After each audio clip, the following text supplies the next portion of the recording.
Bali, cette petite île d'Indonésie qui appelle au rêve rien qu'en prononçant son nom. Bali.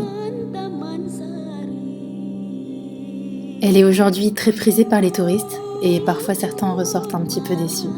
Alors aujourd'hui, je vous propose de découvrir Bali à travers mes yeux.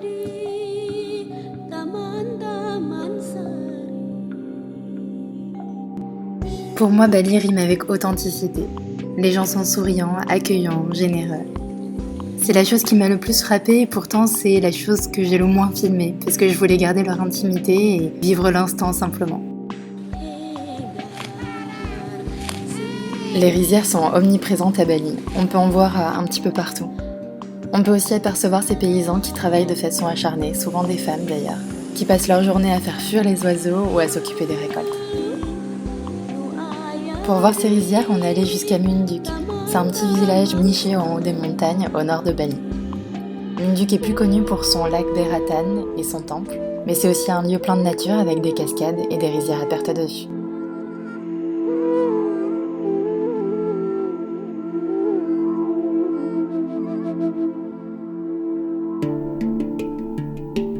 Bali, c'est aussi beaucoup de montagnes volcaniques, comme le mont Batur qu'on a pu découvrir dans le petit village de pêcheurs d'Amed. Un petit village qu'on a d'ailleurs beaucoup aimé et qui se situe sur la côte nord-est de Bali. Amed a vraiment beaucoup de charme avec ses petits bateaux de pêcheurs, ses plages de sable noir à cause des volcans à proximité, mais Amed est aussi très réputé pour sa plongée sous-marine et ses zones de snorkeling.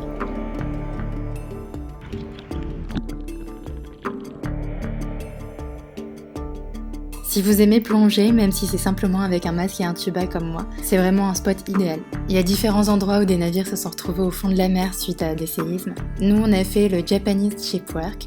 Il y a une partie du navire qui est pas trop profonde, donc on peut l'apercevoir juste en snorkeling.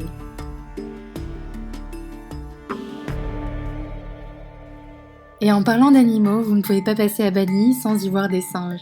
Il y en a un petit peu partout sur l'île, mais là où vous pourrez en voir le plus grand nombre, c'est vraiment à Ubud, dans la forêt sacrée des singes. On se croirait un petit peu dans le livre de la jungle où les singes côtoient les temples bouddhistes, etc. C'est vraiment un lieu que j'ai apprécié visiter.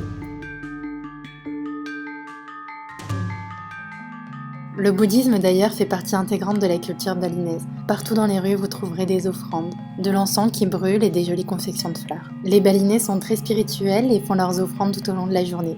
Vous pouvez parfois en retrouver à la porte de votre chambre d'hôtel. Il faut d'ailleurs faire bien attention à ne pas marcher dessus.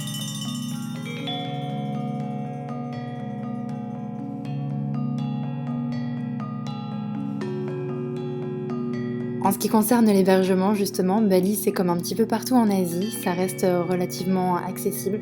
Durant ce voyage, on en a profité pour faire vraiment de très jolis hôtels à des prix plutôt raisonnables.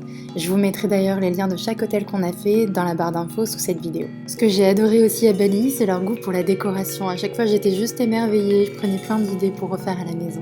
J'ai apprécié aussi de voir que dans chaque restaurant et chaque hôtel où on allait, ils faisaient vraiment attention à leur consommation de plastique. Par exemple, vous verrez jamais des pailles en plastique par ici. Et c'est plutôt une bonne chose parce qu'avec tout le tourisme qui se développe sur cette île, elle devient vraiment de plus en plus polluée.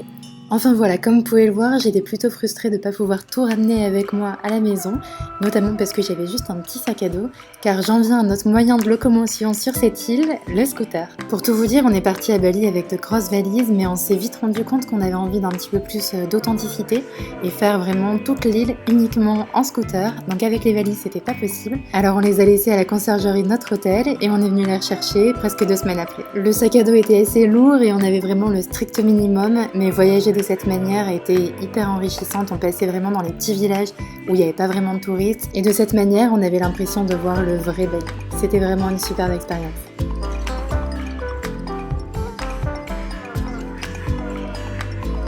Et évidemment, je ne pouvais pas terminer cette vidéo sans vous parler de nourriture. Vous connaissez ma passion pour la nourriture justement exotique et là-bas je me suis juste régalée. Alors on mangeait quand même assez souvent les mêmes choses, je dois dire, du riz et du chicken saté, c'est ces brochettes de poulet trempées dans la sauce cacahuète, c'était juste un régal. Il me tarde de refaire la recette à la maison. Encore une fois, les prix sont vraiment pas chers, notamment si vous prenez les plats locaux, nasi campur, nasi goreng et j'en passe. Et si vous aimez comme moi la cuisine et que vous êtes un petit peu curieuse, n'hésitez pas à essayer de demander les petites astuces, etc. Moi j'ai eu la chance d'avoir la recette complète de ces délicieuses crêpes fourrées à la noix de coco.